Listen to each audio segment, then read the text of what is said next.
கர்த்தராகிய இயேசு கிறிஸ்துவின் பரிசுத்த நாமத்திற்கு ஸ்தோத்திரம் சொல்லி உங்களை இந்த கிருபையின் புதையல் நிகழ்ச்சிக்கு வரவேற்கிறேன். எபிசோட் 1லிருந்து 121 வரைக்கும் பார்க்காதவங்க பாருங்க. நிச்சயமா உங்க இதயத்துக்கு தேவையான விஷயங்களை பேசிட்டு வரோம். நம்ம தொடர்ந்து ஆண்டவர் பரலோகராஜ்யத்தில் பிரவேசிக்கிறத பற்றி என்னெல்லாம் சொல்லியிருக்காரு, என்னெல்லாம் செய்யணும், ஊமைங்களா அதுக்கு விளக்கெல்லாம் கொடுத்து அவரே பேசியிருக்காரு. அதை பற்றி தான் நம்ம பார்த்துட்டு வரோம். கண்டினியூ பண்ணுவோம். மத்தேயு 7ஆம் அதிகாரம் 21ஆம் வசனம். பரலோகத்தில் இருக்கிற என் பிதாவின் சித்தத்தின்படி செய்கிறவனே பரலோக ராஜ்யத்தில் பிரவேசிப்பானே அல்லாமல் என்னை நோக்கி கர்த்தாவே கர்த்தாவே என்று சொல்லுகிறோம் அதில் பிரவேசிப்பதில்லை. இதை நம்ம தொடர்ந்து பேசிட்டு வரோம். இது சப்சிக்வெண்டா நிறைய வசனம் நம்ம பேசிட்டு வரோம். ஆண்டவர் என்னெல்லாம் சொன்னார் அப்படின்னு சொல்லிட்டு. தெசலோனிக்கேயர் 5ஆம் அதிகாரம் 15ஆம் வசனம். ஒருவனும் மற்றொருவன் செய்யும் தீமைக்கு தீமை செய்யாதபடி பாருங்கள். உங்களுக்குள்ளும் மற்ற யாவருக்குள்ளும் எப்பொழுதும் நன்மை செய்ய நாடுங்கள். ஒருவருக்கொருவர் நன்மை செய்யணும்ன்றத அதுக்கு முன்னாடி தீமைக்கு தீமை செய்ய வேணாம்னு சொல்றார். ஒருவனும் மற்றொருவன் செய்யும் தீமைக்கு தீமை செய்யக்கூடாது, தீமைக்கு தீமை வேண்டாம் அப்படின்னு சொல்லிட்டு அடுத்து உங்களுக்குள்ளும் மற்ற யாவருக்குள்ளும் எப்பொழுதும் நன்மை செய்ய நாடுங்கள். நன்மை செய்ய நாடுங்கள். வேதம் ஃபுல்லா பாத்தீங்கன்னா ஒருவருக்கு ஒருவர் நேசிக்கணும், ஒருவருக்கு ஒரு நன்மை செய்யணும், இதெல்லாம் நிறைய சொல்லப்பட்டிருக்கு. நாம நிறைய சில பேர் நினைக்கலாம் எப்பொழுதுமே இவர் அன்பை பத்தி பிறரை நேசிக்கிறத பத்தி இதுதான் நிறைய பேசுறாரு அப்படின்னு சொல்லிட்டு நினைக்கலாம் நீங்க. ஆனா வேதம் முழுவதும் அதுதாங்க இருக்கு. ஜீசஸ் கிரைஸ்டும் அதான் சொல்றாரு. ஃபர்ஸ்ட் நான் பிறரை நேசிக்கிறத முதலா சொல்லல, முதல் கற்பனை ஆண்டவரை துதிக்கிறது தான் முதலா சொல்றோம். பிரதான கற்பனையில ஃபர்ஸ்ட் தான். முதலாவது தேவனுடைய ராஜ்யத்தை தேடுங்கள். ஃபர்ஸ்ட் ஆண்டவரை முழு இதயத்தோடும் முழு ஆத்மாவோடும் முழு பலத்தோடும் துதிக்கணும். செகண்ட் தான் தன்னை நேசிக்கிறது போல பிறரை நேசிக்கிறது. நம்மளை நேசிக்கிறது மாதிரி பிறரை நேசிக்கிறது. நம்ம யாராவது நம்ம எடுத்து ஒரு ஊசி எடுத்து நம்ம மேல குத்திப்போமா? செய்ய மாட்டோம். எல்லாமே நமக்கு நல்லதா நடக்கணும். யாரும் நமக்கு தானே தனக்கு கெடுதல் நினைக்கிறவங்க யாரும் இருக்க மாட்டாங்க. மற்றவங்களுக்கு கெடுதல் நினைக்கிறவங்க ஏராளமான பேர் இருக்காங்க. ஒருவனும் தீமைக்கு தீமை செய்ய வேண்டாம். உங்களுக்குள்ளும் மற்ற யாவருக்கும் எப்போதும் நன்மை செய்ய நாடுங்கள். நல்லதை செய்யுங்க. எப்போதும் நன்மை செய்யும்படி நாடுங்கள். நன்மை செய்யறதுக்கு முற்படுங்கள். ஒருவருக்கு ஒரு உதவி செய்ய முற்படுங்கள். கஷ்டப்படுறவங்களுக்கு உதவி செய்யுங்க. இல்லாதவங்களுக்கு, ஏழை எளிய மக்களுக்கு நம்ம எப்படி மாசம் ஒரு தொகை கூட வருமானத்துல நீங்க ஏழை எளியவங்களுக்குன்னு சொல்லி ஒரு சின்ன தொகை அவங்க வருமானத்துக்கு ஏற்ற மாதிரி வச்சுட்டு நமக்கு தெரிஞ்ச அக்கம் பக்கத்துல கஷ்டப்படுற ஏழை எளியவங்களுக்கு உதவி செய்யலாம். ஏதாவது வகையில அவங்களுக்கு ஒரு உதவியா இருக்கும். உங்களுக்குள்ளும் மற்ற யாவருக்குள்ளும், உங்களுக்குள்ள மட்டும் இல்ல, உங்க தெரிஞ்சவங்களுக்கு மட்டும் இல்ல, தெரியாதவங்களுக்கும் மற்ற யாவருக்குள்ளும் நன்மை செய்ய நாடுங்கள்.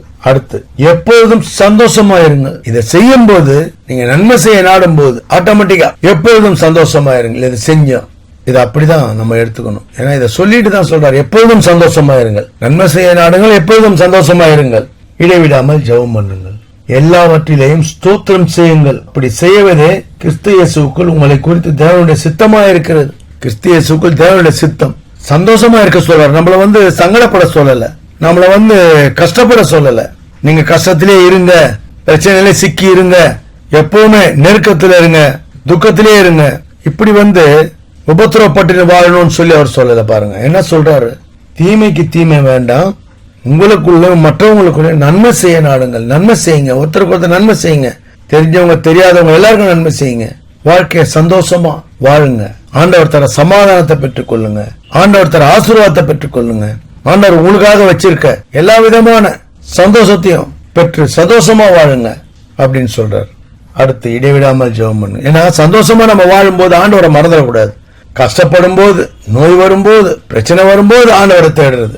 மற்ற நேரம் பாத்தீங்கன்னா சந்தோஷம் வரும்போது, ஆசீர்வாதம் வரும்போது அப்படியே மறந்துடுவாங்க.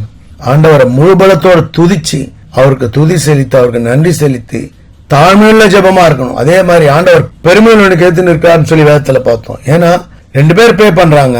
ஒருத்தன் பரிசெய்யன், அவன் பெருமையெல்லாம் சொல்றான், நான் உபவாசம் இருக்கேன், நான் இப்படி எல்லாம் தசம்பாகம் செலுத்துறேன், காணிக்கை செலுத்துறேன், எல்லாம் செய்யறேன், நான் இவன மாதிரி இல்ல அவன மாதிரி இல்ல, ஏதோ இங்க இருக்கிற ஆயக்கார மாதிரி இல்ல அப்படின்னு சொல்லிட்டு அவன் பெருமையை சொல்லிட்டு அவன் ஆண்டவரை துதிக்கிறான். ஃபர்ஸ்ட் அவன் பெருமையை தான் சொல்றான். ஆனா அது ஆயக்காரன் பாருங்க, ஆயக்காரனாலே வரி வசூலிக்க மோசம்னு சொல்லிட்டு அந்த காலத்துல ஒரு பேர். ஆனா அவன் பாருங்க, ஆண்டவர் வானத்துல, வானம் அவருக்கு சிங்காசனம், பூமி அவருக்கு பாதப்படி, வானத்துல தான் இருக்காருன்னு சொல்லிட்டு வானத்தை அண்ணாந்து பார்க்கறதுக்கு கூட துணிச்சல் இல்லை அவனுக்கு. ஆண்டவரே நான் பாவி, எனக்கு மனம் இருங்கன்னு தன்னை அப்படியே தாழ்த்துறான் பாருங்க. ஆண்டவர் இந்த ஜெபத்தை தான் ஏத்துக்கிறேன்னு சொல்றாரு. இது அவரு ஜீசஸ் கிரைஸ்ட் இதை சொல்லி சொல்றாரு பாருங்க. அந்த மாதிரி நம்ம ஜெபத்துல கூட பாருங்க, பெருமை பாராட்டாம, ஆண்டவரே நான் நாளெல்லாம் உபவாசம் இருக்கேன், மணிக்கணக்கா ஜெபிக்கிறேன், நான் தேவாலயத்துக்கு சரியா போறேன், 2 வேளை போறேன், ஞாயிற்றுக்கிழமையில மத்த நாள்லயும் தினம் போய் நான் ஜெபிக்கிறேன், இதெல்லாம் சொல்லி நீங்க பெருமை பாராட்டி உங்க ஜெபத்துல பெருமை இல்லாம ஆண்டவர்கிட்ட தாழ்த்தி, ஆண்டவரே நான் பாவி, எனக்கு மனம் இறங்கும் அப்படின்னு சொல்லி கேட்கும்போது உங்க ஜெபத்துக்கு அவ்வளோ ஒரு வேல்யூ கொடுக்குறேன்றார் ஆண்டவர். ஏன்னா எல்லா பெருமையும் உலகத்துல நீங்க எல்லா பெருமையும் காட்டலாம், நம்ம ஆண்டவர்கிட்ட பெருமையை காட்ட வேண்டியது இல்லையே. அவர்கிட்ட நம்ம தாழ்த்தி, அவரையே தாழ்த்தி நமக்காக பலியானார். அதனால நம்ம அவர்கிட்ட தாழ்த்தப்படும், உயர்த்தப்படுவான். நம்ம தாழ்த்தி அவர்கிட்ட ஜெபிக்கும் போது நம்ம வாழ்க்கை மாறும், உயரும். நம்ம வாழ்க்கையோட எல்லா வகையிலும் நம்ம ஆஸ்வதிக்கப்படுவோம். அடுத்து எல்லாவற்றிலும் ஸ்தோத்திரம் செய்யுங்கள். அப்படி செய்வதை கிறிஸ்து இயேசுவுக்கு உங்களை குறித்து தேவனுடைய சித்தமா இருக்குது. ஏன்னா இதெல்லாம் சந்தோஷமா இருக்கும்போது ஜெபம் பண்ணணும், அதே மாதிரி சந்தோஷமா இருக்கும்போது நம்ம நன்மை செய்யணும், ஜெபம் பண்ணணும், ஸ்தோத்திரம் பண்ணணும். அப்படி செய்வதே கிறிஸ்து இயேசுவுக்குள் உங்களை குறித்த தேவனுடைய சித்தமா இருக்குது. தேவனுடைய சித்தம் பிதாவுடைய சித்தம். பிதாவுடைய சித்தம் அதான் சொல்றேன், பிதாவுடைய சித்தத்தின்படி செய்கிறவனே பரலோகராஜ்யத்தை பிரவேசிப்பானே. எல்லாமே இந்த வசனம் தான் நம்ம மெயினா பேசுறோம். பரலோகத்தில் இருக்க பிதா மகிமைப்படும்படி உங்கள் நற்கிரியை இருக்கணும்னு சொல்றாரு. இப்படியெல்லாம் நிறைய, அதாவது அன்பு செய்யணும், அதாவது பிரதானமே மெயின் அதான் அன்பு தான். ஆண்டவர் அன்பு தான் நிறைய சொல்றாரு. முதலாவது தேவனை துதிக்கிறது, நம்ம இருதயத்திலே அவர் தான் ஃபர்ஸ்ட். சிந்தனையில எல்லாம் நம்ம அவருக்கு எப்பவுமே ஸ்தோத்திரம் செய்யணும், எல்லாவற்றையும் ஸ்தோத்திரம் செய்யணும். ஸ்தோத்திரம் ஆண்டவரே, இயேசுவின் ரத்தம் ஜெயம். இப்படி நம்ம ஜெயத்தை ஏறெடுக்கணும்னா ஆண்டவரை எப்பவும் நன்றியோடு துதிக்கணும். அடுத்து 23, சமாதானத்தின் தேவன் தாமே உங்களை முற்றிலும் பரிசுத்தமாக்குவாராக. உங்கள் ஆவி, ஆத்மா, சரீரம் முழுவதும் நம்முடைய கர்த்தராகிய இயேசு கிறிஸ்து வரும்போது, திரும்ப படிக்கிறேன், நம்முடைய கர்த்தராகிய இயேசு கிறிஸ்து வரும்போது குற்றமற்றதாக இருக்கும்படி காக்கப்படுவதாக. 24, உங்களை அழைக்கிறவர் உண்மையுள்ளவர், அவர் அப்படியே செய்வார். பாருங்க, சமாதானத்தின் தேவன் நம்மளை பரிசுத்தமாக்குவாராக. பவுல் சொல்றாரு, பரிசுத்தமாக்கணும்ன்றாரு நம்மள. சமாதானத்தின் தேவன் அவர் பாருங்க, எப்பவுமே அவர் சமாதானத்தை நம்மளுக்கு தரேன்னு சொல்றாரு. தந்துட்டார், நம்மளுக்கு தரதுக்காக அவர் எல்லாத்தையும் துக்கத்தையும் அவர் எடுத்துக்கொண்டார், அவர் கஷ்டத்தெல்லாம் அவர் எடுத்துக்கினார். நாம சமாதானமா வாழும்படி, நம்ம வாழ்க்கை துக்கங்கள் எல்லாம் எடுத்து போடும்படி பாடுகள் அவர் அனுபவிச்சார். அதுதான் முற்றிலும் பரிசுத்தமாக்குவாராக. உங்கள் ஆவி, ஆத்மா, சரீரம் முழுவதும் கர்த்தராகிய இயேசு கிறிஸ்து வரும்போது குற்றமற்றதாக இருக்கும்படி காக்கப்படுவதாக. அதுதான் நம்ம ஆயத்தமாகணும். நிறைய பேசிட்டு வரோம், நம்ம நற்கிரியை செய்யணும், இதான் சொல்லிட்டு வந்தார் பாருங்க. தீமைக்கு தீமை செய்யாதீங்க, இதான் அப்படியே வந்துட்டு தான் இது வருது. தீமைக்கு தீமை செய்யாதீங்க, நன்மை செய்யுங்க. மற்றவங்களுக்கு, உங்களுக்கு மட்டும் இல்ல மற்றவங்களுக்கும் நன்மை செய்ய நாடுங்கள், சந்தோஷமா இருங்க, ஆண்டவர்த்தர் ஆசீர்வாதத்தை பெற்றுக்கொள்ளுங்க. இதுலயும் இந்த வசனம் நம்ம போன இதுல எபிசோட்ல பார்த்தோம். எல்லாவற்றையும் சோதித்து பார்த்து நலமானதை பிடித்துக் கொள்ளுங்கள். இப்படி நிறைய இதெல்லாம் சொல்லிட்டு சொல்றாரு, நம்முடைய கர்த்தராகிய இயேசு கிறிஸ்து வரும்போது குற்றமற்றதா இருக்கும்படி காக்கப்படுவதாக. நம்ம குற்றமற்றவங்களா இருக்கணும், அப்பதான் நம்ம ஆயத்தப்படணும். இப்பவே இதெல்லாம் செய்யணும், நன்மை செய்ய நாடணும், ஆண்டவரை துதிக்கிறதுல அதிக கவனம் செலுத்தணும், ஜெபம் பண்ணணும், இடைவிடாம ஸ்தோத்திரம் செய்யணும். இதெல்லாம் பண்ணுங்க. இது இன்னொரு வசனம் அவர் சொல்லிட்டு சொல்றாரு பாருங்க, உங்களை அழைக்கிறவர் உண்மை உள்ளவர், அவர் அப்படியே செய்வார். அவர் உண்மை உள்ளவர், அவர் தேவன். வானம் அவருக்கு சிங்காசனம், பூமி அவருக்கு பாதப்படி. இப்படி பாத்தீங்கன்னா அவர் உண்மை உள்ளவர், அப்படியே செய்வார்னு சொல்றார்.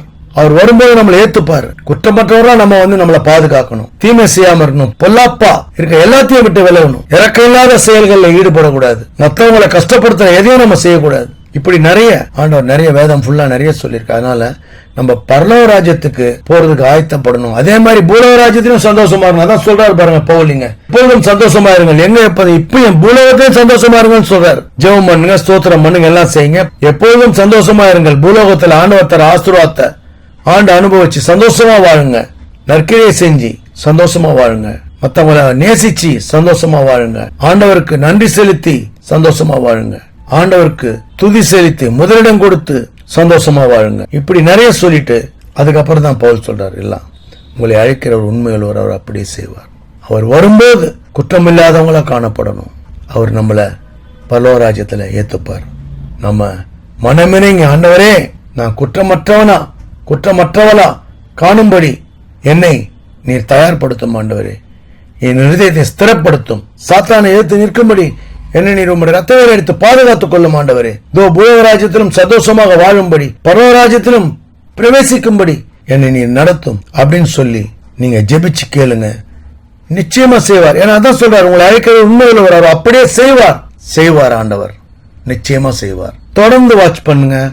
சப்ஸ்கிரைப் பண்ணணும்னு நினைக்கிறவங்க சப்ஸ்கிரைப் பண்ணுங்க. பிடிச்சிருந்தா லைக் பண்ணுங்க, ஷேர் பண்ணுங்க. அநேகர் எங்கள் ஆண்டவரை தொடும்படி நிறைவுக்கு வருவோம். God bless you all. கர்த்தராகிய இயேசு கிறிஸ்துவின் விலையேறப்பட்ட ரத்தத்திற்கு ஜெயத்தை ஏறெடுத்து அவருடைய பரிசுத்த நாமத்திற்கு ஸ்தோத்திரம் சொல்லி நிறைவு செய்கிறேன். நன்றி. தேங்க்ஸ் ஃபார் வாட்சிங். தேங்க்யூ.